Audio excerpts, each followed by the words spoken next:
guys, fuse box actually coming from my lunch break because I really want to get this out. So I got the Foxhunter. I actually got lucky and pulled one of the epics, made it much easier. Leveled him up. He basically came straight out of the fire into the Minotaur, so I could run up his masteries. And this might actually help somebody if you're running, say, 2 heroes that can quickly down the Minotaur.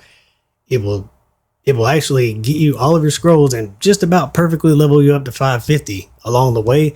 So instead of using 800 gems to get those masteries, you're using about 675, 680 gems worth of energy to not only get your masteries, but also level up all the way to 550. Anyways, just a cool little thing that I noticed. Where is this guy?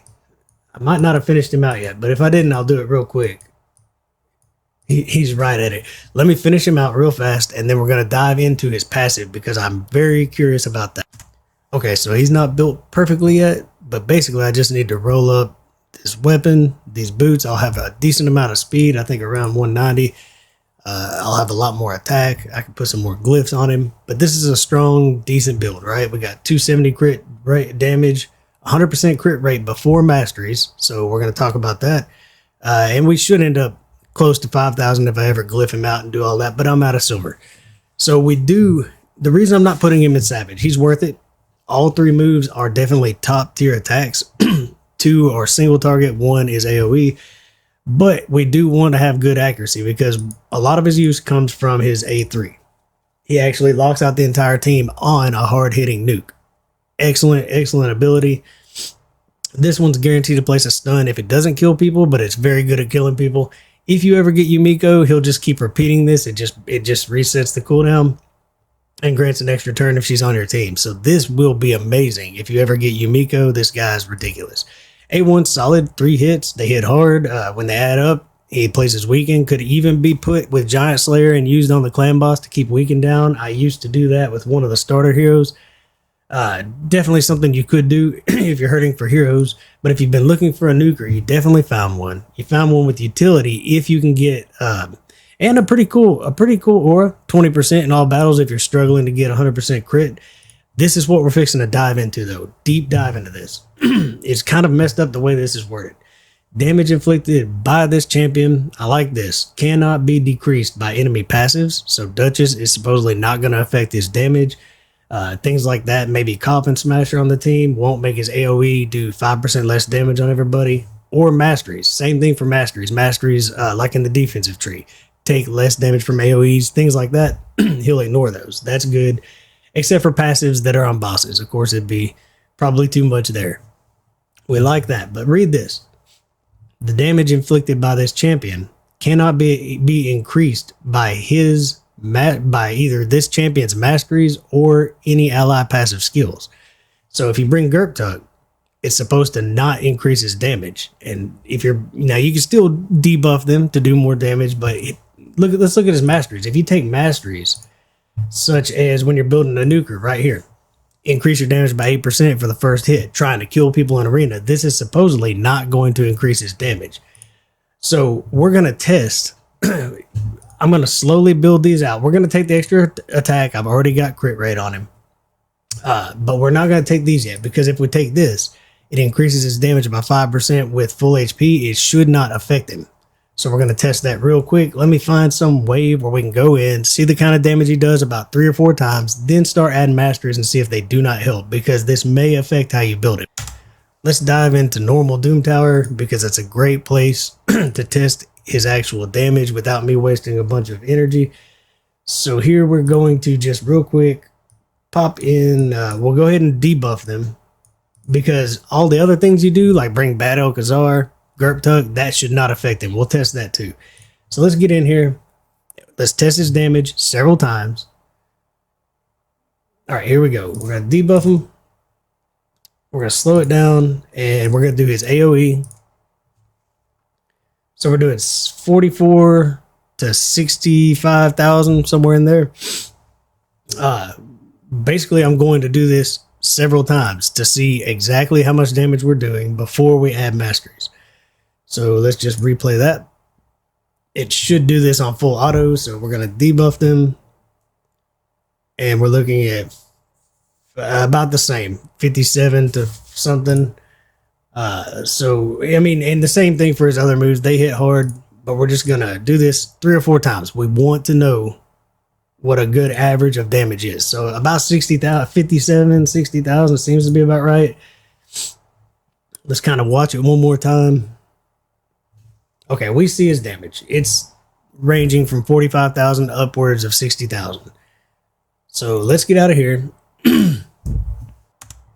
Okay, I don't want you wasting your resources putting masteries on him that aren't going to make sense. So we're going to test this out. Where is the Fox Hunter? He is green affinity right here. So let's go in here and look at it. Okay, this increases his damage when he's at full health, so it should increase that damage.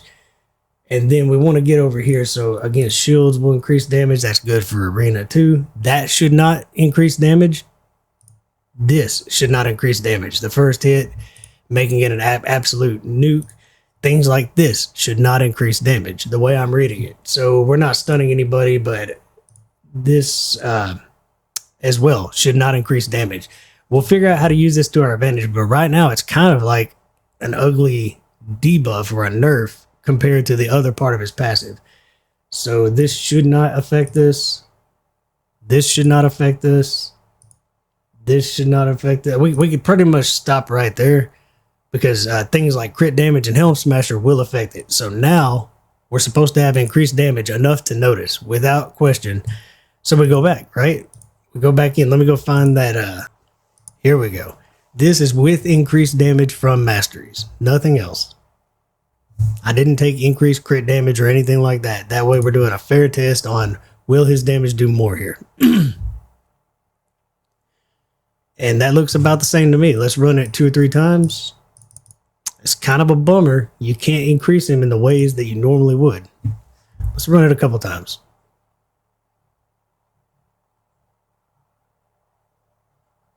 It looks very much the same to me. We'll do it one more time.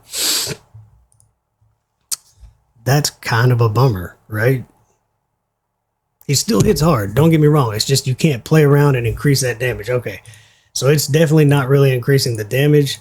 Now let me set up bringing in things like Gurp Tuck, Bad L, and make sure those don't increase our damage as well. Okay, so I did finally pull Gurp Tuck, which is amazing for doing certain tests just like this one. But we just got his passive working. So this should increase our damage by quite... I brought the wrong hero again. Earned it. Okay, here we go. So Gurp Tuck doesn't have any actual gear on. We may have to go one round. Let's real quick, we'll go ahead and debuff them. And we'll put the poisons up, which already increases our damage. But I'm going to just A1 here because we want to get back around, hopefully, to where Gurp Tuck can actually do his ability. It should dramatically, here we go, it dramatically increase our damage if we were on anybody else. So there we go. This should be much larger of a hit. But actually it's not. So we're done testing.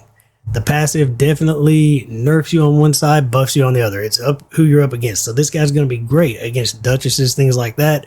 You can kind of ignore their passives. You can ignore any of the masteries they have on, but let's get back to his mastery. So be very careful how you build him. All of these masteries are completely pointless. Completely pointless.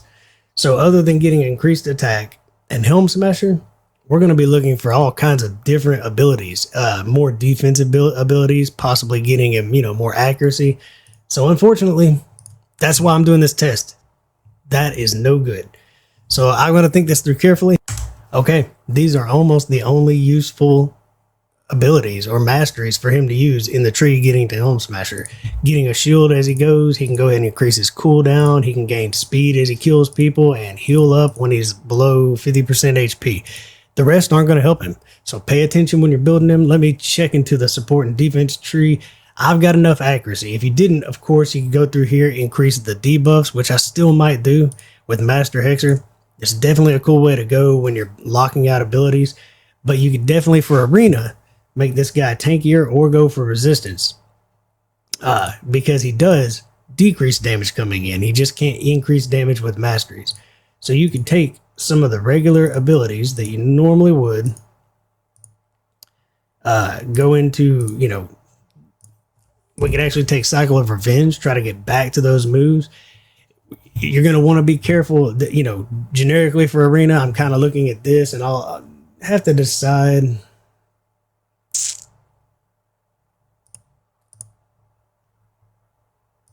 I'm probably not going to be.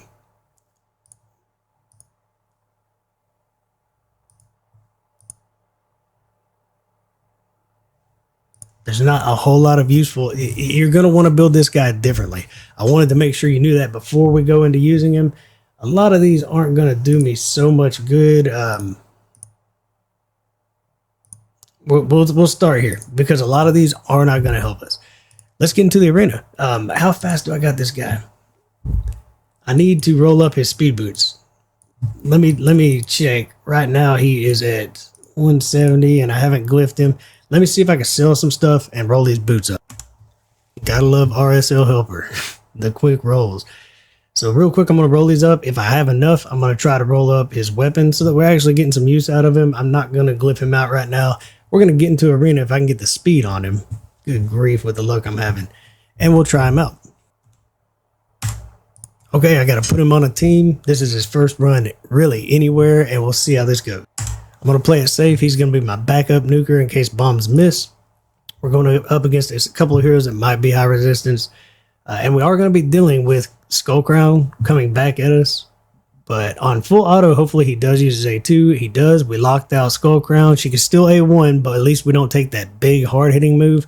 All we got to do is survive one round. Is that going to be enough? Taking her A1 is still going to double hit us. But there we go. Karato got the stun. So now we're going to win this fight. Definitely good. I didn't even hardly pay attention to his nukage. So, you know, it depends on who you're up against. This is a resistance team, probably with stone skin, but we do have bombs. If they're really high resistance, see, I need to take, this is where I need to take Lord Shazar and increase his accuracy. We're not going to mess with that fight. Right now we're not going to go up against Necret. I just want to see this guy do his work. So as long as we're faster than this team, let's see if he can actually nuke down Trunda. If not, the bombs will take care of it for us. But that's why I'm playing this safe right now. So they won the fight. Don't think we're going to survive this one. Good night. We're all asleep. Good night. Of course, I'd pick that one, right? I'd pick that one. All right, we're just going to watch some nukage. I actually want to see his damage. I just dropped to that loss, pushed me down to gold 3, so this should be an easy win. But here's the damage. So, you know, it's solid damage. Solid damage. Now, I need to pair him up with break defense, and let's see if he's a proper nuker without the bombs helping us out. So, let's find us a team and bring in Madame Cerise instead. Did a high HP champion. Really good test. Really good test. A high defense champion. A high HP champion. So, we are going to take him out and put in Madame Cerise. And we're going to have to manual this because she's not set up to use the proper ability. No problem. We'll just manual through it, see what kind of damage he does, and then we'll obviously take him a few more places. So we're going to speed up. We won that. Try to slow them down while we speed up more. Break their defense. Here we go. Now let's look at a proper nuke, and if it doesn't kill him, because we're the wrong affinity, but the weak hits keep you from placing the ability to lock out their skills. So you got to watch his affinity. We really don't want I don't care about the shields. We really don't want the revive going off. She's set up to use her stun first. So we might actually have a shot here. Let's see what we can do. So now we're in a messy fight. Let's see how this plays out. Really want to take Terminator down here. He's high resistance. Okay. Try to remove some buffs. So we did take the mastery. No, we can't increase our damage against shields. So he has his faults. He definitely has his faults. But let's try to get. Let's see. We should be able to take her out. The shield was just, but we stunned her. So definitely that move rocks. We had to break through a shield that we're not allowed to increase our damage against. I just want to show his flaws as well as what makes him amazing. So sorry for making you sit through this, but it's worth seeing it. We're gonna keep our revive in case we need it. Let's get rid of Gala. She's gonna hurt somebody. Put that up. Put that Gala up. All right, here we go. We're just hoping for some fears, any kind of control, because we are kind of the wrong affinity. We're gonna bring him back. We still need him. We need him to get back around to his ability. I'm not gonna worry about removing these buffs. We're just gonna get back to Karato and let him do some work. So we can remove buffs now. Maybe we can slow that turn meter down. There we go. Is it enough? Is it enough? A1, let's get rid of her. So definitely, that was 2 of his 3 hits. He's awesome there. Still dealing with this revive mechanic. Don't want Brownie putting the shield back up. We're going to auto this now. We're going to auto it now. Karato's coming back around to his big move. Both of them are the wrong affinity, but if we get lucky, that 15% chance doesn't show up on both. We're going to take out, hopefully, all 3. So I think we're in a good position. Definitely picked a rough fight for him, but there's that big hit, and it definitely counts. Now Brogny's locked out. He can't start shielding up. We definitely got this one, and it is because of Karato, but his affinity is going to be something to watch. Just wanted to go over it. Now let's finish this fight up. Basically, he's my only damage dealer, so we're waiting to get back to him. And this should finish him. All right, come on, somebody hit him. There we go, weak hit. Takes him down. All right, he's good. He's good. He's actually great. Okay, he's great. I just went. There's a great example of going up against a bunch of blue is going to be a bad idea. Okay, you got yourself a great arena nuker. Affinity, as it will with most champions, will have some issues, but he does some really neat stuff in the arena. I'm going to be using him for sure. Again, you don't want one team. One team does not rule them all unless you're very in game with a bunch of void Legos. If I ever get his pair, he'll be getting nothing but play. So realistically, let's just go into an easy dungeon somewhere. I like the multi-hitters. We'll try Fire Knight. Let me set something up. We'll just do a stage 20 and knock it out of the park. Let's let him be the main damage dealer on the waves. He should do a lot of work getting the shield down. We're keeping turn meter down with her. Breaking defense, because passes won't make us stronger. And because he doesn't have Giant Slayer, he's not going to be like ridiculous on the boss, but his damage is notable. We'll kind of check it out. What I expect is good control on these waves. And if you had to manual through something, you could pick who you stun. That's definitely awesome. Let's slow it down. It's kind of going so rapid. He is on the far left, so here we go. There's this big hit. It counts. It definitely counts. We locked out their abilities. We'll speed it back up now because we're just going to get really strong single target moves that should take people out as he comes around. He'll be stunning as he does it. If he doesn't kill him, if we had Yumiko, we'd be resetting cooldowns and constantly using that A2, just wiping people out. So he's stupid good. But we have no problem out of that fight with just free-to-play Seal of the Drakes and him for control. Allure brings she's breaking some turn meter every now and then, bringing some sleeps every now and then. But the real question is, how do you want to mastery him out? Do you want to give him Eagle Eye, be able to slow people down, take some turn meter, master Hexer? I kind of do like the idea of that route. Got people locked out right now. Break their defense, and now we'll come back around hopefully to his AoE. Look, that A1, he's got some cool looking moves. Just kind of ghosting over there, right? Let's just enjoy this, then we'll move on.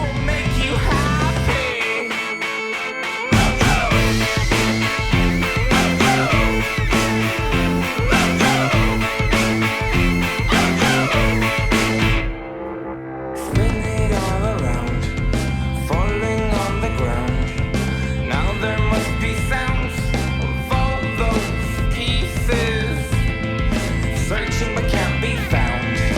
Clever hiding from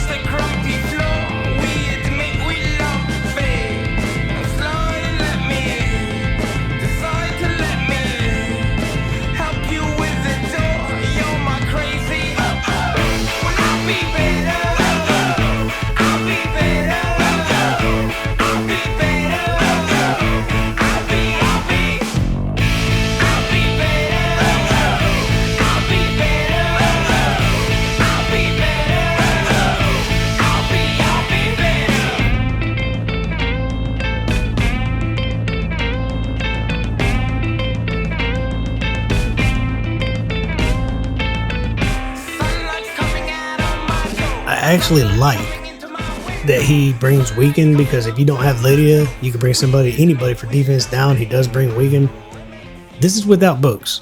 This is without books, which is something you definitely want to remember. His cooldowns will be quicker. His moves would hit much harder. Books damage in books is so important for damage dealers. Trust me, it's huge. It's before the multipliers. It makes all the difference. That is pretty much what you want to know. But what I really wanted you to get out of this, you got a great hero. He's usable anywhere you need. But I wanted you to pay attention to the masteries.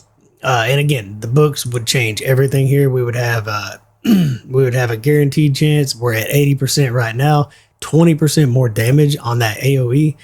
Tons more damage and a quicker cooldown on the A2. And then the A3 would have a more guaranteed chance to put weaken. This is a good move with an extra 10% damage. So all this would be better.